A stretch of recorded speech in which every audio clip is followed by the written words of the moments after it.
Okay, good afternoon. Good afternoon. Hello. Hi. Thank you for being willing to participate in this interview project for school. I appreciate it.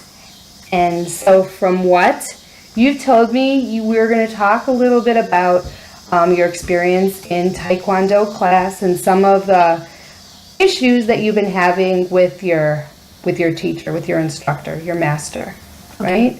Yeah. Sound good? Mm-hmm. Okay, so maybe you could tell me about how long you've been taking Taekwondo. I've been taking Taekwondo for about a year and a half now. And I'm a red belt, so Nice, very nice. thank you. So how often do you go a week? I go about twice a week, sometimes 3, but usually 2. Very nice. And you just had your test. You're now a high red belt? Correct. Excellent. That's like a couple away from black belt. 3 belts. 3 belts away from black belt. Awesome. So overall, like, how do you feel about the class? Like, do you like it? Is it hard? Do you find it challenging? Well, yeah, I like it. It's great. It gives me something to do. But there are some issues I do have. Okay. These issues, did you notice them from the time you started? Or do they seem to be becoming more obvious as you continue taking the classes?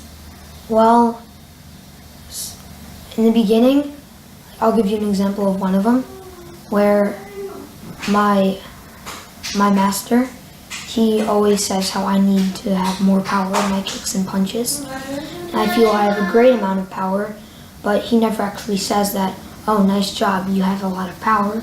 He only says, oh, come on, more power, scream louder, and it's kind of upsetting. And it makes me feel that I don't have power, but I know I do. You know you have power. And you know that because do you feel like you've had power in other situations in your life where you feel you have some confidence in your ability to execute power? Yeah, I'd say I have. Yeah.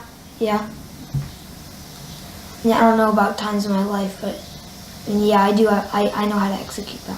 Okay, can you think of any examples of times when you've used your strength or used your power to succeed? If not, it's okay. But try to think of some time when you felt like you were using your power.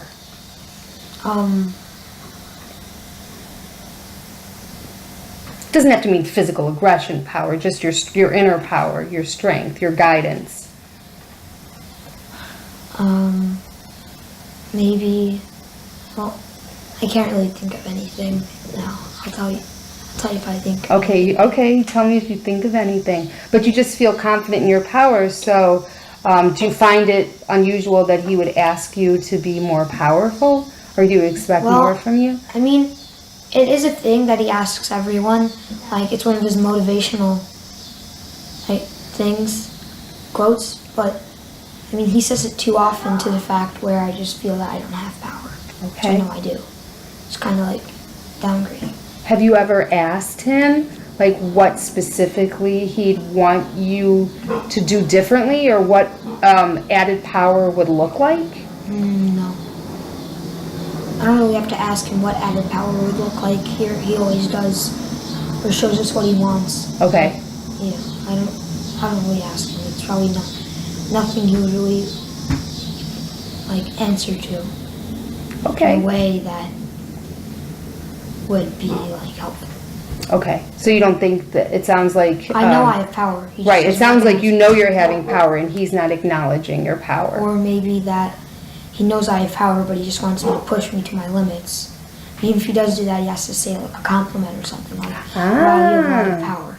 Interesting. So it sounds like what you're saying is it's not so much that he's asking you to be more powerful, but it's that he's not giving you any positive comments before he's telling you that. So it sounds like it's insulting to you, and it feels like a direct criticism to you. Right. It's the presentation. It's not that he's asking you to be more powerful.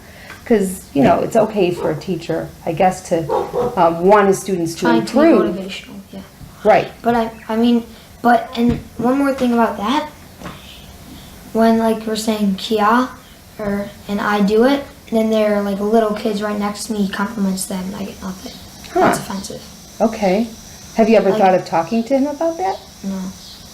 I mean, he like compliments other people, but he's never complimented me. And that sounds like it would be insulting, Yeah. right? Does it ever make you feel like you want to stop going to the class? Not that extreme, but it makes me feel bad. Okay. Okay, well, it's good that you're in touch with that. And I wonder if there was a way to confront your teacher with an open mind, without being disrespectful, and let him know how you're feeling. If that's something you're struggling with in class and you feel like it's insulting and possibly unfair, perhaps he's not aware of it. Can you think of another option? Besides telling him, Yes. I can think about it. I could definitely think about it. Well, thank you for sharing that. So you said that there were a couple more things that, you had an issue with in the class. Is there something else you can share? Yeah. There's this one time when we were doing this competition, this little competition, where we have this form, a curriculum that I have to learn every 2 months. It's like all of this kicking and punching put together, and it's called form.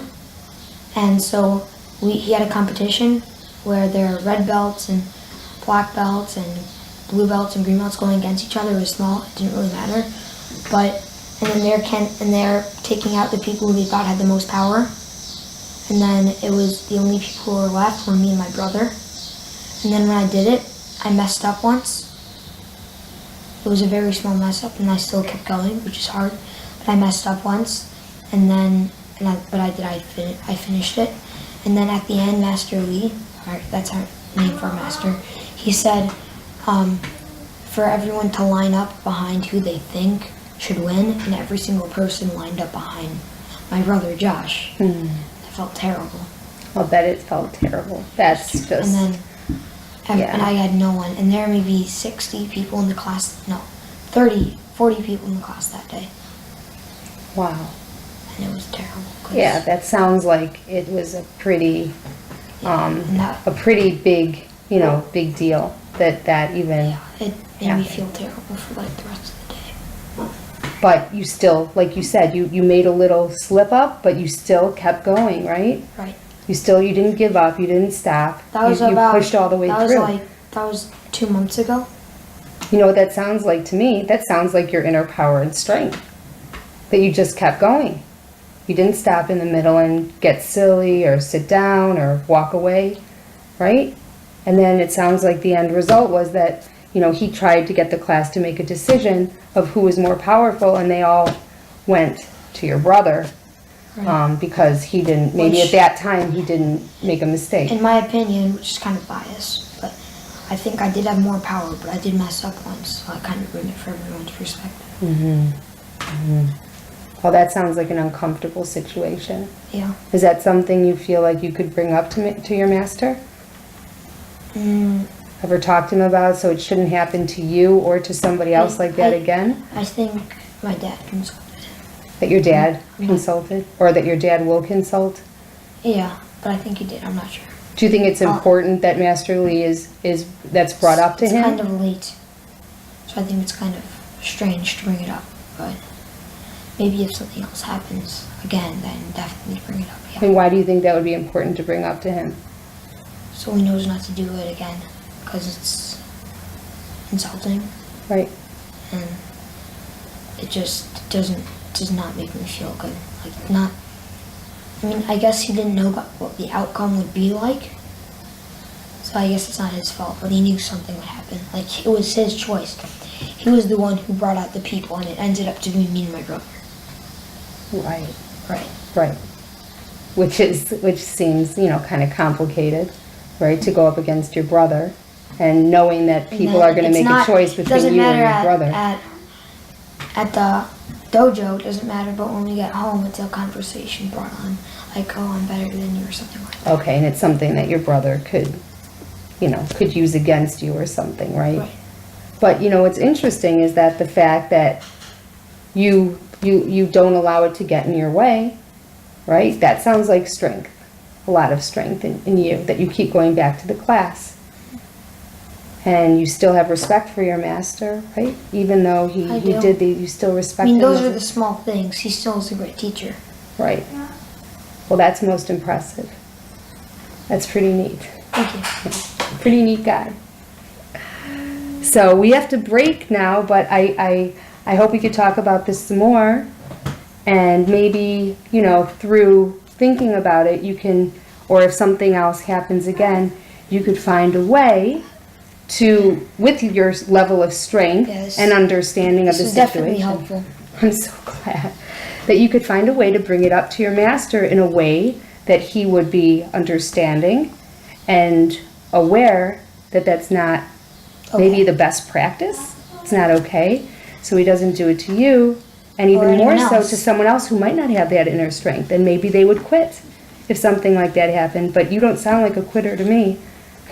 You sound like a real go-getter. So, all right, well, thank you very much, Yes, thank you too. and have a wonderful weekend. Yeah, you too.